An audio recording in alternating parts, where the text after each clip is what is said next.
बार बार सिर दर्द होना, पाइल्स यानी कि बवासीर की तकलीफ होना, बार बार एसिडिटी होना, आँखों की समस्याएं, कोलाइटिस, जी घबराना, नींद ना आना, पेट में दर्द होना, ऐसी अगर तकलीफ़ें आपको हमेशा बार बार होती रहती है तो उसका एक प्रमुख कारण कंस्टिपेशन यानी कि कब्जी भी हो सकता है।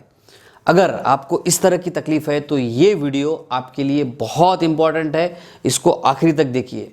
मैं डॉक्टर शीतल टोंग से आप सभी का मेरे इस यूट्यूब चैनल पर स्वागत करता हूं। डॉक्टर टोंग से होम्योपैथी ये चैनल सब्सक्राइब करें, बेल आइकॉन पर क्लिक करें तथा लाइक और शेयर करें। बीमारी से मुक्त स्वस्थ जीवन जिए। दोस्तों, ऐसा कहते हैं कि 70 to 80% जो बीमारियां है उसकी शुरुआत हमारे पेट से यानी कि पाचन संस्था से के बिगड़ जाने से होती है, उसके असंतुलन से शुरू होती है। अक्सर कब्ज को हम थोड़ा सा हल्के में ले लेते हैं, इसको नज़रअंदाज कर देते हैं और क्योंकि इसका परिणाम जो होता है वो हमको पता नहीं होता है। तो आइए आज हम समझेंगे कि एक्चुअली कंस्टिपेशन होता क्या है और ये क्यों होता है, इसके कारण क्या है, और अगर आपको ये तकलीफ है तो आपने ऐसा क्या करना चाहिए। क्योंकि इस वीडियो में मैं आपको बहुत ही कारगर और आपके फ़ायदे के कुछ उपाय बताने वाला हूँ। तो थोड़ा सिंपल भाषा में समझने की कोशिश करती है कि कंस्टिपेशन यानी कि कब्जियत होती क्या है। हमारी जो आंतड़ी है, हमारी जो आंत है, उसकी जो मूवमेंट है जिसको हम लोग पेरिस्टालसिस कहते हैं वो थोड़ा स्लो हो जाती है और उसमें से जो लैट्रिन है वो स्लोली पास होना शुरू हो जाती है। बहुत देर तक मल उसके अंदर रहता है जिसकी वजह से उसके अंदर से पानी एब्जॉर्ब हो जाता है और जो अनवांटेड जो चीज़ है जिसको हम फिकल मैटर कहते हैं वो वहीं फंस जाता है, जिसकी वजह से ये कब्जियत हो जाती है। और जैसे मैंने पहले ही बताया कि जिससे सर भारी हो जाना, काम में मन नहीं लगना, मचलाहट होना, थकावट लगना, ऐसे भी लक्षण होते हैं। आइए जानते हैं इसके कारण क्या है। दोस्तों, सबसे इम्पॉर्टेंट कारण जो है इस कंस्टिपेशन का वो है हमारी चेंज जो हुई है, जो बदली हुई जो जीवन शैली है, वो सुबह से शाम तक बैठे रहने की आदत, हमारी कम पानी पीने की आदत। पानी कितना पीते हैं हम? थोड़ा सा पानी पीते हैं, भूल जाते हैं हमारे काम के शेड्यूल में, जिसकी वजह से ये तकलीफ होती है।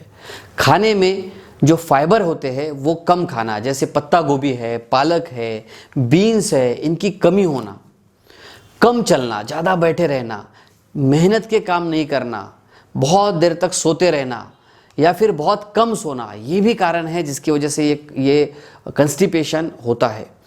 चाय ज़्यादा पीना, कॉफ़ी, नशा, धूम्रपान करना, ये इसके कारण हो सकते हैं। सही टाइम पर खाना न खाना, ये भी इसका एक मुख्य कारण है। कभी कभी क्या होता है, भूख नहीं होने के बावजूद भी ज़बरदस्ती की वजह से कहीं बाहर हम जाते हैं, ज़बरदस्ती खाना खाते हैं, उससे भी तकलीफ होती है। जंक फूड, फास्ट फूड आजकल बहुत फैशन बन गया है। बाहर जाके खाना खाना मतलब कुछ तो भी अच्छी चीज़ है, नई चीज़ है, ऐसा हमको लगता है, लेकिन इसकी वजह से भी कब्ज पैदा होता है। कुछ बीमारियां हैं जैसे हाइपोथायराइडिज्म, थायराइड हार्मोन का कम निकलना, ये एक कारण है। पार्किंस डिसीज़ है, डायबिटीज़ है, इसमें भी तकलीफ हो जाती है। प्रेगनेंसी या गर्भावस्था में भी कंस्टिपेशन की तकलीफ दिखने में मिलती है। कुछ और बीमारियां हैं, कुछ मानसिक तकलीफ़ें हैं जैसे डिप्रेशन है, बहुत ज़्यादा चिंता करना, स्ट्रेस में रहना, तनाव लेना, इसके कारण भी ये तकलीफ़ें बढ़ जाती है। ये हमें पता ही नहीं होता है, हम हमारी स्ट्रेस में रहते हैं, बहुत ज़्यादा प्रेशर में रहते हैं, लेकिन ये भी कारण हो सकता है अगर आपको कंस्टिपेशन है तो। कुछ दवाइयों का सेवन करना, बहुत सारी एलोपैथी की मेडिसिन है, जैसे मैंने थायराइड का आपको बताया।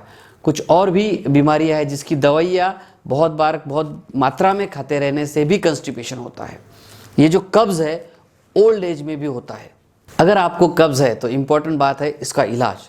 तो आइए अब जानते हैं क्या करें जिससे आप इस कब्ज़ से हमेशा के लिए छुटकारा पा सकते हैं। तो दोस्तों, सबसे पहली और इम्पॉर्टेंट चीज़ है आपकी लाइफस्टाइल में चेंज करना, यानी कि पानी पीने की आदत डालिए, ज़्यादा से ज़्यादा पानी पीजिए, क्योंकि पानी आपके शरीर के लिए बहुत ज़रूरी है। कितना पानी पीना चाहिए? कम से कम 4 लीटर पानी। आपकी लाइफस्टाइल में आपने कुछ चेंजेस करना चाहिए।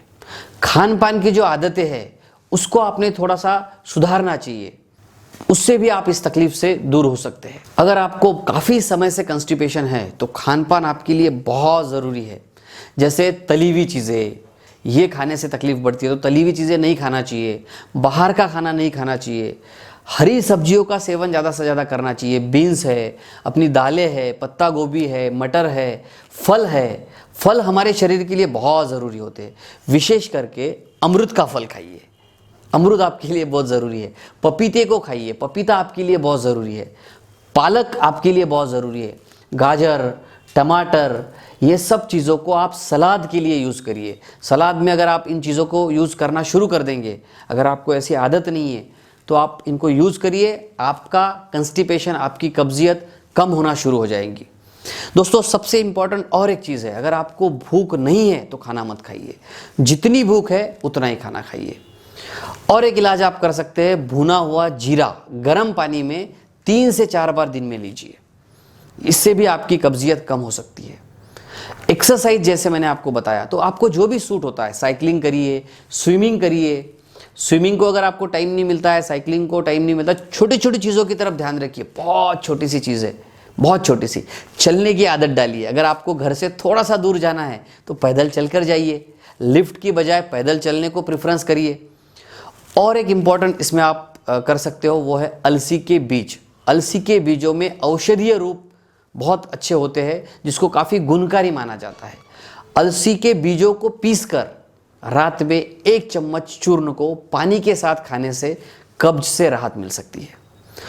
सुबह गर्म पानी पीजिए, यह भी बहुत अच्छा उपाय है। अगर आप उठने के बाद रोज़ सुबह गर्म पानी पीते हैं तो आपको इससे बहुत फ़ायदा होगा। दोस्तों, चबा चबा कर खाना खाइए, क्योंकि हमारे आंतों को दांत नहीं होते हैं। हम लोग क्या करते हैं, कहीं जाना है तो जल्दी में खाना खाने की कोशिश करते हैं। ऐसा ना करें, आराम से चबा चबा के खाइए। बेल का मुरब्बा आपके लिए बहुत इंपॉर्टेंट होता है। केला अगर आप छिलके के साथ खाते हैं, उससे भी आपका कंस्टिपेशन दूर हो सकता है। कुछ प्रोसेस फूड है, पेस्ट्री है, बर्गर्स है, चिप्स है, वाइट ब्रेड है, ये चीज़ें बिल्कुल भी नहीं खाइए। इसको पूरी तरह से अवॉइड करना है।